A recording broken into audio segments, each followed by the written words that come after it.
പണം എപ്പോഴും കയ്യിൽ നിൽക്കാൻ മഹാദേവന്റെ ഈ താന്ത്രിക മന്ത്രം ജപിക്കൂ. നിങ്ങൾ എത്ര അധ്വാനിച്ചാലും പണം കയ്യിൽ നിൽക്കുന്നില്ലേ? എന്ത് ചെയ്താലും അവസാന നിമിഷം തടസ്സങ്ങൾ വരുന്നുണ്ടോ?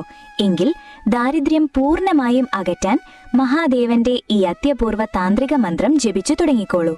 സാധാരണ ശിവമന്ത്രങ്ങളെക്കാൾ വളരെ വേഗത്തിൽ ഫലം നൽകുന്ന ഒരു ബീജമന്ത്രമാണിത്. നിങ്ങളുടെ സാമ്പത്തിക തടസ്സങ്ങൾ മാറി പണം വേഗത്തിൽ ആകർഷിക്കാനായി തിങ്കളാഴ്ചകളിലോ പ്രഭാതത്തിലോ കിഴക്കോട്ട് തിരിഞ്ഞിരുന്ന് ഈ മന്ത്രം 21 തവണയോ 108 തവണയോ ഭക്തിയോടെ ജപിക്കുക. ആദിശക്തമായ മന്ത്രം ഇതാണ്: ഓം ഹിലി ഹിലി ശൂലപാണയെ നമഃ. ഹിലി ഹിലി എന്ന ബീജാക്ഷരം പ്രപഞ്ചത്തിലെ ഊർജത്തെയും സമ്പത്തിനെയും വേഗത്തിൽ ആകർഷിക്കുന്നതിനെ സൂചിപ്പിക്കുന്നു. ത്രിശൂലം കൈകളിൽ ഏന്തിയവനായ അല്ലയോ പരമശിവനെ, എന്റെ ബുദ്ധിമുട്ടുകൾ മാറ്റി അനുഗ്രഹിക്കണമേ എന്നാണ് ഈ മന്ത്രത്തിന്റെ അർത്ഥം. ഇത് ജപിക്കുന്നതിലൂടെ നിങ്ങളുടെ ശത്രുദോഷം